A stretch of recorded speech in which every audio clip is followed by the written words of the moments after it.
Hello everyone, मैं अंकुर वबेरे आप सभी का स्वागत करता हूं आपके अपने channel magnet brains Hindi medium पर।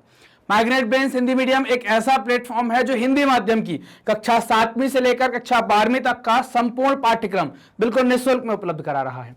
मतलब यह कि आपको यहां पर किसी प्रकार का कोई पेमेंट नहीं करना है, कोई सब्सक्रिप्शन परचेज नहीं करना है। सभी वीडियोज आपको बिल्कुल निःशुल्क मिलते हैं, वो भी क्वालिटी कंटेंट और बेस्ट फैकल्टीज के साथ। एक बात और, मैग्नेट ब्रेन्स के द्वारा कुछ बुक्स एंड ई बुक्स भी प्रिपेयर की गई हैं। अगर आप उन्हें प्राप्त करना चाहते हैं तो आपको रजिस्ट्रेशन करवाना होगा। रजिस्ट्रेशन कैसे करवाएंगे? डिस्क्रिप्शन में एक लिंक दी गई है, उस लिंक पर क्लिक करके आप अपना फॉर्म फिलअप कर दीजिएगा। चलिए बात करते हैं इस वीडियो में हम क्या पढ़ेंगे। तो इस वीडियो के अंदर हम जो चीज पढ़ने वाले हैं या जो चीज देखने वाले हैं या जो टॉपिक हमारा होगा वो क्या है? NCERT solutions. एनसीईआरटी सॉल्यूशंस होंगे कक्षा 10वीं के अर्थशास्त्र के अध्याय 5 उपभोक्ता अधिकार के, है ना। तो इसके जो पूरा चैप्टर हमने कंप्लीट कर लिया था। अब हम उसके जो चैप्टर के पीछे जो प्रश्न दिए गए हैं उनके उत्तरों को देखने वाले हैं। सबसे पहले प्रश्न पर आते हैं। क्या है? बाजार में नियमों तथा विनियमों की आवश्यकता क्यों पड़ती है? कुछ उदाहरणों के द्वारा आप समझाएं। नियम को कहते हैं रूल, विनियम कहलाता है ना। नियम और विनियम, रूल एंड रेगुलेशन के बारे में बात कर रहे हैं कि इसकी क्यों जरूरत पड़ती है, कुछ उदाहरणों के साथ बताएं। उपभोक्ता की सुरक्षा के लिए बाजार में नियम और विनियम की आवश्यकता है। विक्रेता अक्सर कम गुणवत्ता वाले उत्पाद मुहैया कराते हैं। सामान को तौलने में धोखा, मनचाहे अधिक दाम में वस्तुओं को बेचने और मिलावटी सामान जैसे काम करते हैं। इसलिए नियम और विनियम की आवश्यकता होती है। क्योंकि हम पैसा अच्छी चीज का दे रहे हैं, सही कीमत का, सही वजन का दे रहे हैं, लेकिन हमारे साथ धोखा हो जाता है। इसी धोखे से बचने के लिए नियम और विनियम की आवश्यकता होती है। इसलिए नियम और विनियमों की आवश्यकता होती है। जैसे यदि एक राशन वाला अनाज तौलते वक्त चुंबक का प्रयोग करके तराजू को एक तरफ झुका देता है तो पूरा दाम वसूल कर कम अनाज देता है। जैसे अपन ने बात करी ना कि आपने चीनी ली है 1 केजी और 1 केजी चीनी का आपने दाम पे किया है कितना? 50 रुपए। लेकिन उसने जब तराजू का उपयोग किया, जैसे ही उसने तराजू डाली यहां पर, तो आपने क्या कर दिया? यहां पर चुंबक लगा दी। यहां तो 1 केजी लिखा हुआ है, लेकिन यहां पर जब चीज तौली जा रही है वो कितनी जा रही है? सिर्फ 800 ग्राम जा रही, गड़बड़ करके। कीमत तो आप 1 केजी की दे रहे हैं ना 50, तो ये गलत हो गया। तो इन सब चीजों से बचने के लिए तराजू को एक तरफ झुका देगा, लेकिन दाम पूरा वसूल कर रहा है। इसी तरह कई उदाहरण प्रस्तुत किए जा सकते हैं जो बाजार में धोखाधड़ी करते हैं। इन सब चीजों से बचने के लिए नियम और विनियम की आवश्यकता होती है। अगला प्रश्न है प्रश्न नंबर 2। भारत में उपभोक्ता आंदोलन की शुरुआत किन कारणों से हुई? इसके विकास के बारे में पता लगाएं। उपभोक्ता आंदोलन का मतलब क्या है कि जब उपभोक्ता, जो लोग परेशान होने लगे, उनका असंतोष बढ़ने लगा, तो उन्होंने जागरूकता अभियान चालू किए। अपनी बात रखने के लिए उन्होंने कुछ अभियान चालू किए, तो वहां से इसकी शुरुआत होती है। देखेंगे, भारत में उपभोक्ता आंदोलन को जन्म देने वाले कई कारक हैं। यह अनुचित और अनैतिक व्यापार प्रथाओं के खिलाफ उपभोक्ता हितों की रक्षा और बढ़ावा देने की आवश्यकता के साथ शुरू हुए। मतलब इनकी जो आंदोलन चल रहे हैं, जो अनैतिक कार्य हो रहा है या अनैतिक तरीके से व्यापार कर रहा है, अनुचित व्यापार कर, तो इनके खिलाफ उपभोक्ताओं के जो हित हैं उनकी रक्षा करने और उसे और बढ़ावा देने के लिए इसकी शुरुआत होती है। भोजन की कमी और मिलावटी भोजन सामग्री के कारण उपभोक्ता आंदोलन एक संगठित क्षेत्र बन गया। आगे बढ़कर उपभोक्ता संगठन ज्यादातर लेख लिखने और प्रदर्शनियों को आयोजित करने लगे ताकि लोगों को और ज्यादा जानकारी हो सके, लोग और ज्यादा जागरूक हो सके। समय के साथ उपभोक्ता की जागरूकता बढ़ती गई और इसके खिलाफ आवाज उठाने की क्षमता भी आ गई। 1986 में भारत सरकार ने उपभोक्ता संरक्षण अधिनियम बनाया, जिसे कोपरा के नाम से जाना गया, कंज्यूमर प्रोटेक्शन एक्ट के नाम से भी जाना गया। इस तरह से भारत में उपभोक्ता आंदोलन की शुरुआत और विकास हुई। अगला प्रश्न नंबर 3। 2 उदाहरण देकर उपभोक्ता जागरूकता की जरूरत का वर्णन करें। क्यों जरूरी है उपभोक्ता की जागरूकता, इसके बारे में आपको लिखना है।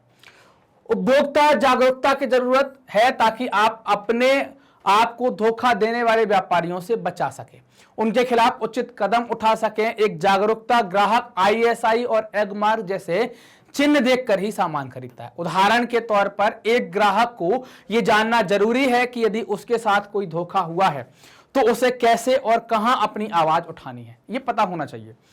यदि मिलावट का सामान ज्ञात हुआ है तो उसकी शिकायत कैसे करनी है, यह भी जरूरी है ना। यह भी जरूरी क्यों है? क्योंकि आप कैसे शिकायत करेंगे भाई, कैसे आप बताएंगे कहां शिकायत करनी चाहिए, कहां नहीं करनी चाहिए। तो इसके लिए जरूरी है ना, इसके लिए जरूरी है कि आपको कहां शिकायत करनी है, कैसे करनी है, यह सब जानना जरूरी हो जाता है।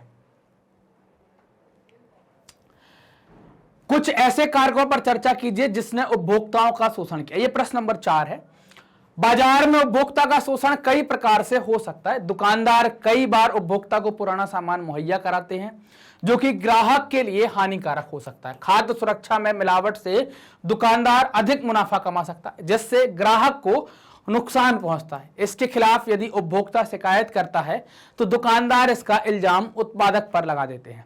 ऐसी परिस्थितियों में ग्राहक अपने आप को असमर्थ पाता है, मतलब वो जो निर्माता है उनके लिए जाए उसको तो पता ही नहीं कहां बंधा है, या फिर दुकानदार की शिकायत करे। तो अब आप देखेंगे पैकेट के ऊपर निर्माता कंपनी का नाम, कब बना है, कब तक वैलिड है, क्या एमआरपी है, क्या क्या इसमें डाला गया, सब कुछ लिखना पड़ता है। यदि कोई वस्तु एक इलाके में सिर्फ एक ही दुकान में उपलब्ध होती है तो वो इसका फायदा उठाते हैं और उस वस्तु के लिए अधिक दाम वसूल करते हैं और ग्राहक को मजबूरी में ज्यादा दाम देना पड़ता है। इस तरह बाजार में उपभोक्ता का शोषण हो सकता है। किसी भी कई तरीके हैं शोषण के, कैसे भी शोषण हो सकता है। अगला प्रश्न है प्रश्न नंबर 5, उपभोक्ता सुरक्षा अधिनियम 1986 के निर्माण की जरूरत क्यों पड़ी? आपको ये बताना, जिसको कोपरा कहते हैं, कोपरा की जरूरत क्यों पड़ी? उपभोक्ता सुरक्षा अधिनियम 1986 के निर्माण की जरूरत उपभोक्ता को अनैतिक व्यापार व्यवहार से बचाने के लिए पड़ी। इस अधिनियम से ग्राहक को एक ताकत मिली जिससे वह बाजार में हुए किसी भी प्रकार के शोषण के खिलाफ आवाज उठा सकते हैं। उपभोक्ता शोषण को रोकने के लिए इस अधिनियम को लाया गया है। अब एक ग्राहक अपने आप का प्रतिनिधित्व उपभोक्ता अदालत में कर सकता है। उसे चुनने का अधिकार है कि उसे क्या सही है, क्या गलत है, क्या खरीदना क्या नहीं, ये सब अधिकार उसको दिए गए हैं। अगला प्रश्न है प्रश्न नंबर 6, अपने क्षेत्र के बाजार में जाने पर उपभोक्ता के रूप में अपने कुछ कर्तव्यों का वर्णन आपको करना है। एक उपभोक्ता के तौर पर ग्राहक की कई जिम्मेदारियां हैं, जैसे कि यदि वह बाजार में है तो वो जो वस्तुएं खरीदता है उनकी समाप्ति तिथि देखे, उसकी जांच करे, किसी वस्तु के लिए मुद्रित अधिकतम मूल्य जिसको आप एमआरपी कहते हैं उसको देखे, उससे मतलब एमआरपी से ज्यादा का भुगतान ना करे, खराब या पुराना सामान ना खरीदे, दुकानदार को भी इन सब चीजों करने से रोके। यदि आपके साथ कोई भी धोखा हुआ है तो उसके खिलाफ आवाज जरूर उठाए। कोई भी खाद्य सामग्री में मिलावट की सूचना मिलती है तो उसकी शिकायत कोर्ट में करे, उपभोक्ता कोर्ट में करे। अनैतिक या अनुचित व्यापार को किसी भी प्रकार से प्रोत्साहन ना दे। अगर ये सब करता है, उपभोक्ता जागरूक हो गया है तो ये उसके कर्तव्य है कि उसको करना चाहिए। इससे क्या होगा, दूसरे लोगों को भी जो जागरूक नहीं है तो वो भी धीरे धीरे जागरूक होंगे, उनका भी शोषण नहीं होगा, वो भी बच जाएंगे। अगला प्रश्न है प्रश्न नंबर 7, मान लीजिए कि आप शहद की एक बोतल और बिस्किट का एक पैकेट खरीदते हैं। खरीदते समय आप कौन सा लोगो या शब्द चिन्ह देखेंगे और क्यों? शहद की बोतल या बिस्कुट का पैकेट लेते वक्त एक ग्राहक को आईएसआई या एग मार्क का चिन्ह जरूर देखना चाहिए। ये 2 मार्क, अपने इसका वीडियो बनाया है, देखा हुआ है हमने अपने चैप्टर के अंदर आईएसआई और एग मार्क के बारे में, उसको जरूर देखें। तो अब जब कोई सामान खरीदेंगे तो इन चिन्हों को भी जरूर देखना है, बोतल वीडियो भी देखना है और चिन्हों को भी देखना है। आईएसआई और एग मार्क जरूर देखें। यह चिन्ह किसी भी वस्तु की गुणवत्ता का प्रमाण देता है। बाजार में खरीदारी करते वक्त इस चिन्ह की जांच जरूरी है। इन चिन्हों की जांच करके हम अपने चुनने के अधिकार का इस्तेमाल कर सकते हैं। यह चिन्ह सिर्फ उन्हीं वस्तुओं पर होता है जिसकी जांच की गई है और वह उपभोक्ता के इस्तेमाल के लिए सुरक्षित और उसकी गुणवत्ता अच्छी है। तो आप इनकी जांच करें क्योंकि आपको यह ध्यान देना चाहिए।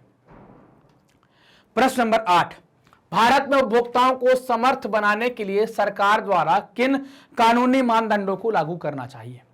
भारत में उपभोक्ता को सशक्त बनाने के लिए कई कदम उठाए गए हैं। उपभोक्ताओं को शोषण से बचाने के लिए उपभोक्ता सुरक्षा अधिनियम कोपरा 1986 में बनाया गया था।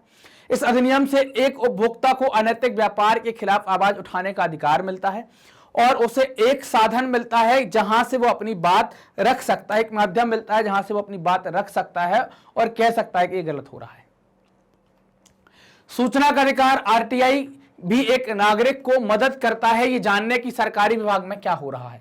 उपभोक्ता कोर्ट में अपनी बात रखना बहुत सरल और आसान बनाया गया है ताकि कोई भी व्यक्ति या कोई भी उपभोक्ता आवाज उठाने में संकोच ना करे, वो आसानी से बाजार में चल रही गड़बड़ियों और बाजार में चल रहे उपभोक्ताओं के शोषण के खिलाफ आवाज उठा सके।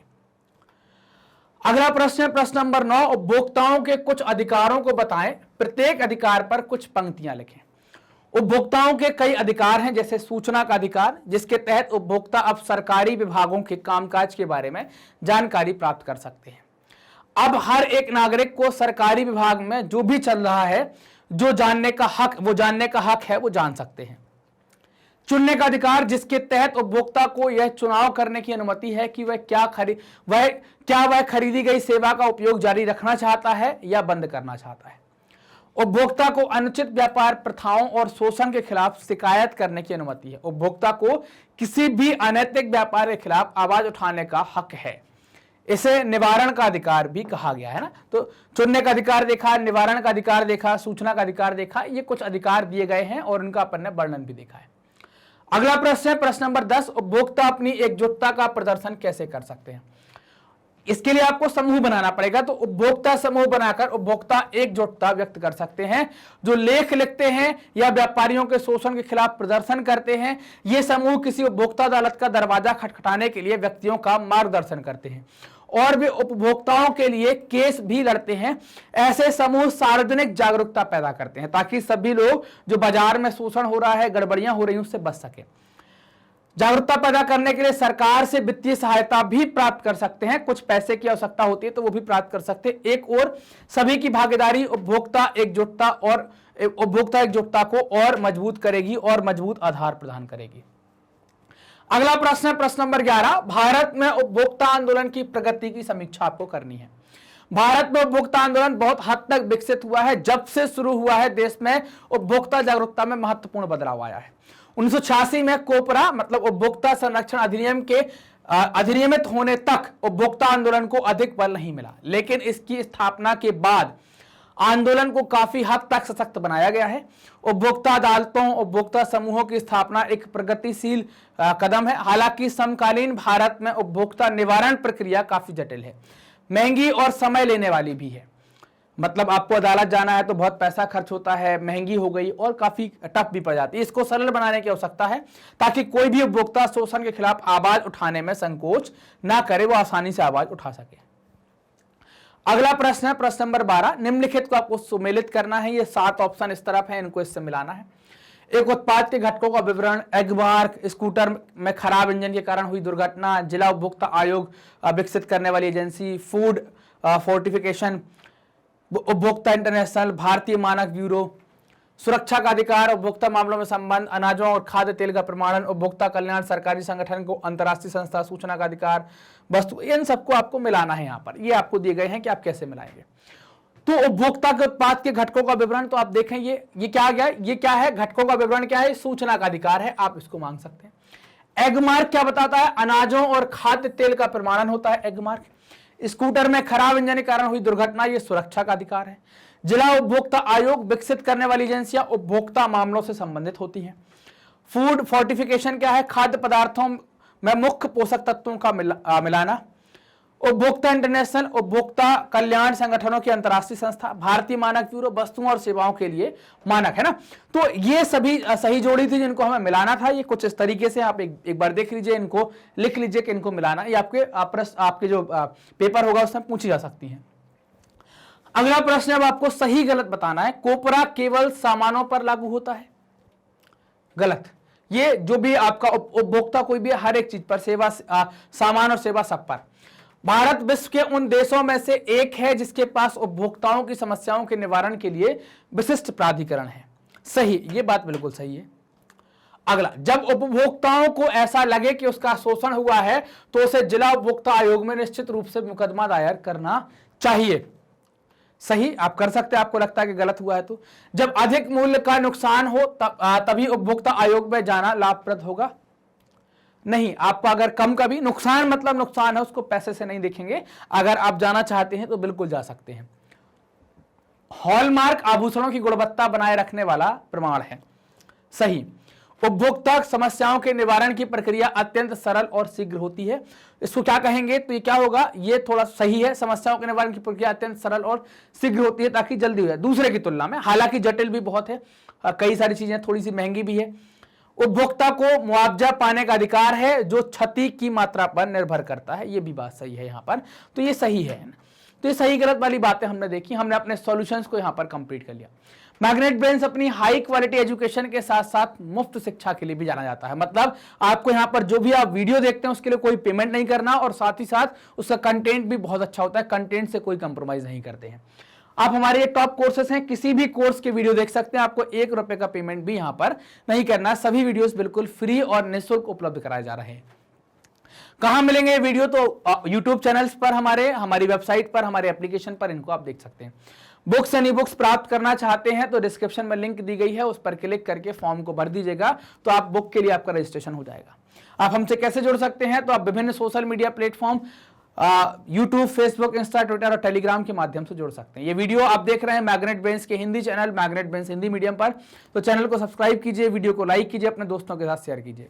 कमेंट सेक्शन में अपने डाउट पूछिए और आपको वीडियो कैसे लग रहा है इनके बारे में भी लिख सकते हैं। धन्यवाद।